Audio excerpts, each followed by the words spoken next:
hello there. Yes, well, we made it to the weekend. Hurrah and hooray. Yes, indeed. Anyway, as expected, the news yesterday is once again there's a final push from the last remnants of the assault force to try and get us some trans guidance in schools before Christmas. Isn't going to happen.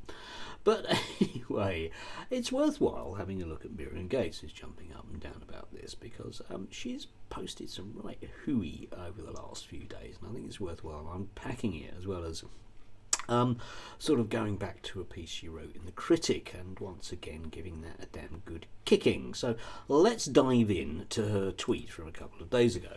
The so-called gender guidance for schools will only succeed if it meets two tests.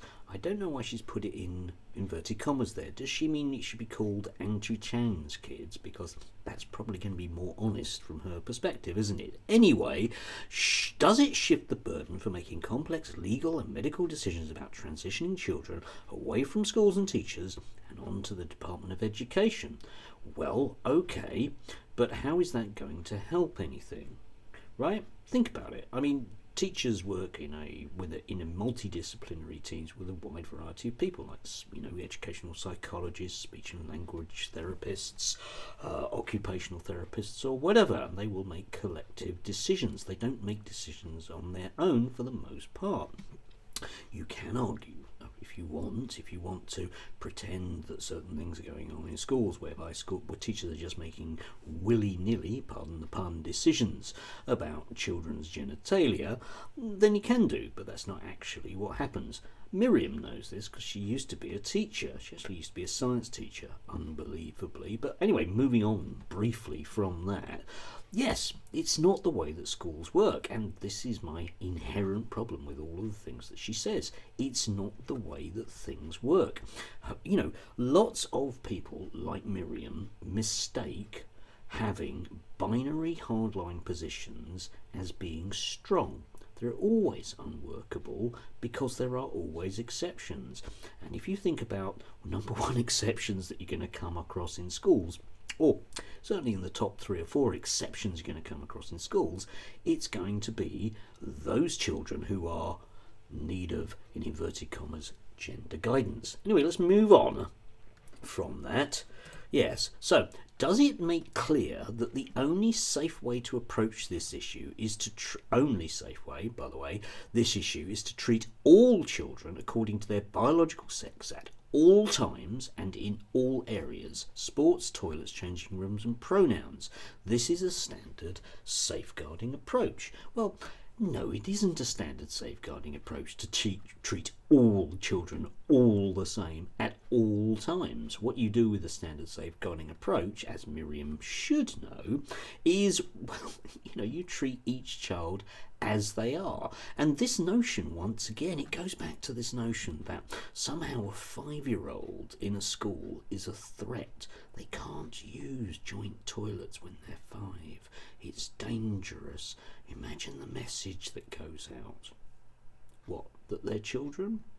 Anyway, she goes further. Yes, we don't leave it to individual schools to decide whether to allow alcohol on the premises or say that some children can drink alcohol at school in some circumstances. Schools and children need clear, unambiguous rules based on facts. Right, okay, well, in certain circumstances, schools do exactly that. You'll notice that she's likening working with trans people now to basically giving out mind-altering substances.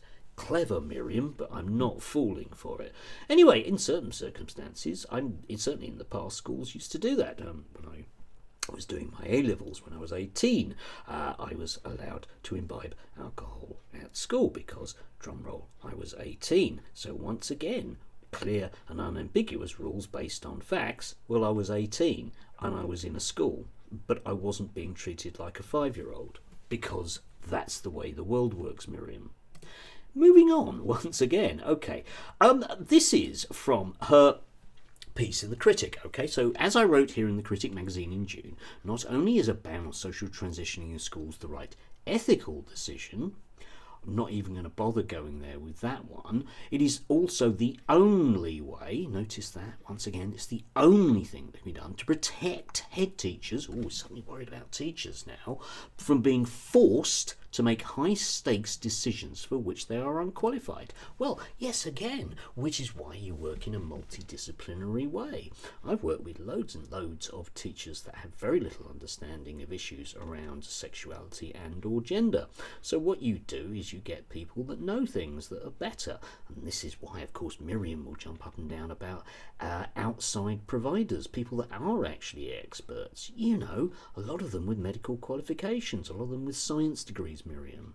Anyway, let's go back again, because we can see the clear thrust of this from what she wrote in the Critic. It's well worthwhile returning to that. Here we go. On a practical point of view, a clear and universally applied rule is the only workable solution for school leaders. Right? One size fits all, yeah? No running in the corridors, no matter what. No talking in the corridors, no matter what. We all know how unworkable that particular thing is and how useless it is as well. But it looks strong. Leadership is all about making bold decisions, and we don't care who cries. No, of course you don't. Right? I work with a lot of young people with autism. They have to run in corridors. It's one of the things they have to do. You can have a clear, unambiguous, universally applied rule that kids mustn't swear. But if they've got Tourette's, that's going to be a bit useless. You can have a clear, unambiguous rule that all kids are going to take part in sports. But I think the kid in the wheelchair might have problems with 100 metres. As a former teacher and mother of 3, I can say with benefit of experience that life is easier for everyone if all children have to follow the same rules without exception. Yes, apart from the ones that the rules can't apply for. The kid in the wheelchair, the kid with Tourette's, the kid with autism that cannot walk down a corridor because it's an unsafe space. Cannot. So if you enforce that one-size-fits-all solution, what you're doing is simply hammering those kids. I think Miriam knows this. I think all the people that bring this stuff out know this, but they don't care, because the object is to hammer those kids. To expect schools to have to decide who can change pronouns and who can't is unfair, and will only create further chaos and distress. The reality on the ground is that parents come under unbearable pressure from children who have often been groomed online to say they will be suicidal if forbidden to transition. Yes, that's a new one, isn't it? Yes. So it's children are learning all these things online. I mean, I thought personally they were being taught this by woke teachers, but apparently they're being groomed online to say these things. They've not actually got a mental health illness, apart from the people that say that it is a mental health illness and needs to be treated like a mental health illness, but we're not going to actually do anything in terms of mental health provision around it because we don't really care. Yes, that one. Again, unworkable rubbish. Yeah? And head teachers come under unbearable pressure from children, parents and activists. You'll notice that children and parents can't be activists. Those are different things, yes? The nefarious communists who are forcing this issue forwards. And everyone else is just a pawn in their Gramscian game. Unfortunately, yes. The only fair, ethical, fair and workable solution is to end all social transitioning in schools. Well, no. That's just simply what you want, and you people that don't know how schools work, unlike you, Miriam, will probably fall for this, because, let's face it, as I've said, the object isn't to come out with something that's workable. The object is to pretend that if we don't talk about something, it will simply go away. Yeah. Let's face it, if that spot on your back, if you just leave it alone, it probably will clear up. However, there's a good chance that it won't, and it will turn into a festering sore. Yes, thanks, Miriam. Thanks for the benefit of your parental guidance there. Yeah. I'm surprised she's not staying at home having more babies after all the things she's after. Anyway, do have a lovely Saturday. I'm actually working today. Let's see if I can get through all the activists and the groomers that are trying to persuade me to become suicidal online, of course. Do have a lovely Saturday.